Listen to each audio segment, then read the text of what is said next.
然后呢，接下来就继续往天长推进哈。先想呢，这段路呢，又是上坡又是下坡哈，就是属于太鲁阁国家公园这一段哦。其实路况是不错，但是风景很可怕。本来的好山好水哈，现在变成断垣残壁啊。所以说地震之后的太鲁阁呢，风景已经不是我们以前想象的太鲁阁了哈。然后呢，路况呢也有随时地上都有大大小小的石头了。所以说呢，大家说为什么已经没有地震了还要管制哈？进来一趟你就知道哈。其实呢，真的不要有太多的大型车辆进入了，因为每一个路面的震动哈，每一个车辆经过哈，都有可能造成大大小小的落石哦。好运的就时间哦，歹运的就营养哦。所以说呢，少走一趟就是少危险一趟哈。但是非必要要走的话，没有，大家还是尽量配合管制的措施哈，不要走太快，不要乱撞，不要乱跑哈，安全最重要哈。也经过了这一次堰塞湖泛滥的花莲光复乡哈，进入了花莲光复乡哈，也体会到了大自然的力量哈，实在是十分的可怕哈。没来看电视呢，好像觉得不是一回事哦。进来之后看到呢，才觉得说所谓的严重性，所谓的苦难，所谓的人定不一定胜天哈，必须要完成1000公里的油耗测试哈，然后再继续往北呢，回到一开始的出发点哈，新北市树林区。大家对进站期待125的油耗，大家有什么看法呢？3格剩下22，然后50到70公里，平均油耗大概40。首先呢，我们是在新北树林的尾红车业交车的，交完车之后呢，我们马上就把油箱加满油，接着呢就开始往武岭的路程哈。首先呢，我们第一个的加油点呢，会是在卓兰镇哈，苗栗卓兰镇哈，然后总共是加了3.95公升哈，然后呢，我也顺便在那边休息。过了卓兰镇之后呢，就开始要进入埔里乡哦，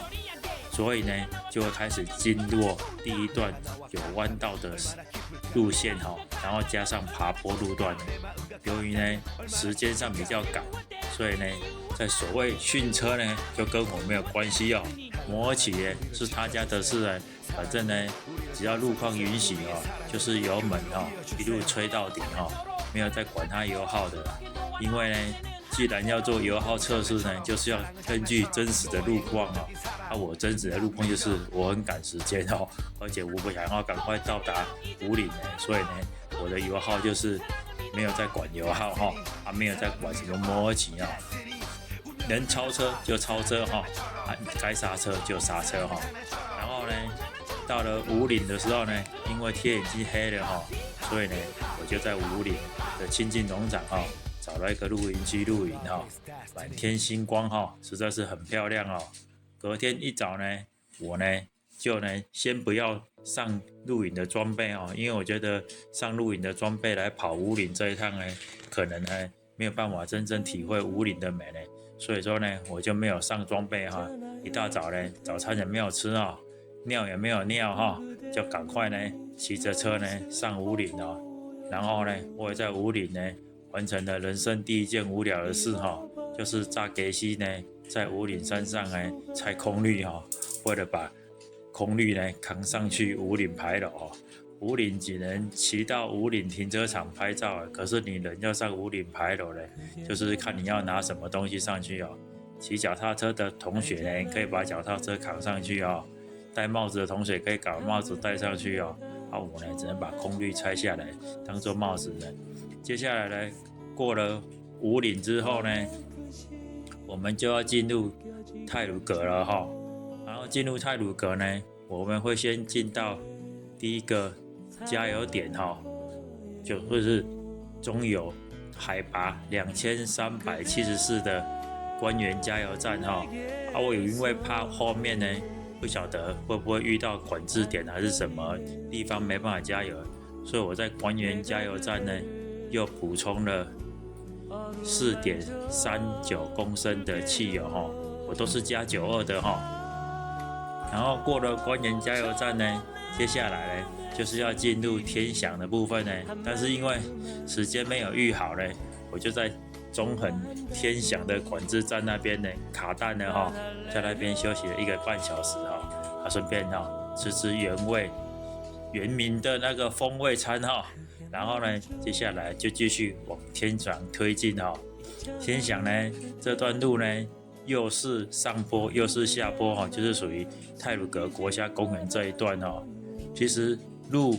况是不错，但是风景很可怕哈。本来的好山好水哈，现在变成断垣残壁哦。所以说地震之后的太鲁阁呢，风景已经不是我们以前想象的太鲁阁了哈。然后呢，路况呢也有随时地上都有大大小小的石头了。所以说呢，大家说为什么已经没有地震了还要管制哈？进来一趟你就知道哈，其实呢，真的不要有太多的大型车辆进入了，因为每一个路面的震动每一个车辆经过都有可能造成大大小小的落石好运的就时间歹运的就经验所以说呢，少走一趟就是少危险一趟但是非必要走的话，没有，大家还是尽量配合管制的措施不要走太快，不要乱撞，不要乱跑安全最重要太鲁阁的部分呢，也会经过10分多的隧道所以这个时候呢，刚好有机会能够测试进站所谓超级亮的头灯这一次的 LED 灯呢，亮度真的是10分够尤其是我在台东晚上赶路的时候，经过一些没有任何照明灯光的工区，有没有？在打开远灯等于说是3灯齐亮的状况之下那个照明的感觉真的是非常的亮跟改装灯有得比这个呢已经有实测过了只是说跟欧格相比呢，就是没有那个转向头灯，但是我也不觉得说那个转向头灯真的有那么重要，毕竟呢亮度够、广度够，3灯齐发的话，那个照明其实都已经足够了。过了天祥太鲁阁之后呢，就进入了花莲市区在花莲市区之后呢，我呢就几乎都是在走海岸山脉公路这边也就是直线那这个时候呢也是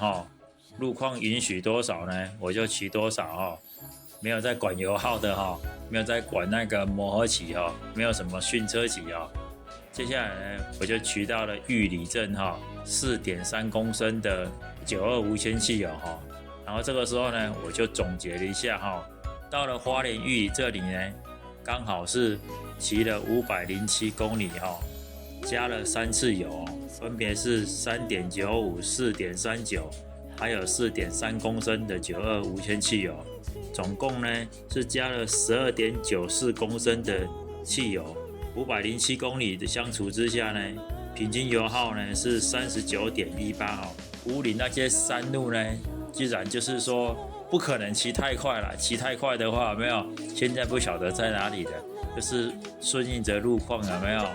有车就超车超不过去呢，就跟着他后面慢慢骑所以呢，平均39.18的每公升油耗呢，是觉得还可以接受。也经过了这一次堰塞湖泛滥的花莲光复乡进入了花莲光复乡也体会到了大自然的力量实在是十分的可怕没来看电视呢，好像觉得不是一回事进来之后看到呢，才觉得说所谓的严重性，所谓的苦难，所谓的人定不一定胜天天意不可违来这边看的才知道说那个惨烈的状况后面呢有在拍摄的影片呢，再用另外一集呢跟大家诠释经过了光复乡之后呢，也就开始呢走接近台湾尾端跑到台东市的星巴克，然后也到了新的太马里车站呢，去拍那个樱道花木哈，樱木花道的那个铁轨哈，海岸铁轨哈。然后呢，要在进入太武南横公路之前呢，我也呢去加了一次油哈，这一次呢加了3.94公升的无铅汽油哈。然后呢，过了太武那个气死人的区间测速40公里哈，然后呢，总算到了屏东县枋山乡哈。到了屏东县枋山乡呢，我也顺便在那边呢找了一只迅猛龙跟它拍照一下哈。最后再换机油的里程数呢是652公里哦。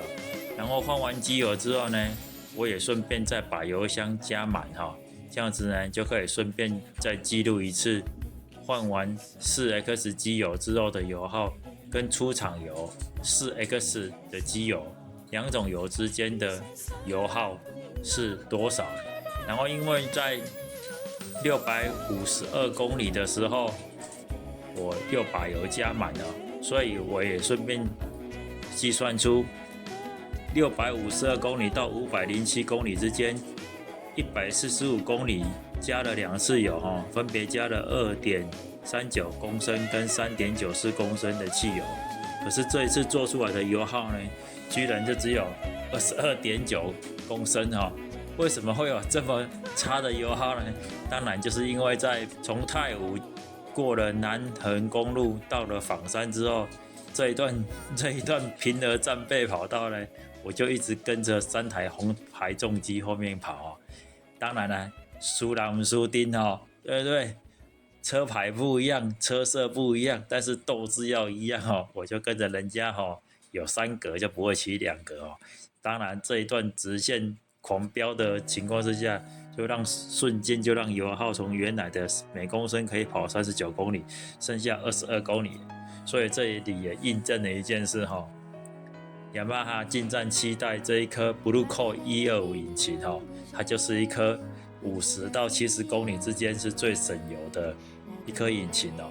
过了时速80公里之后，有没有接近3格的话，有没有那个油耗哈，可能就只有会从每公升40，可能掉到剩下20了。到了南部呢，不免其然的呢，当然就是要去买班丹汉堡哈。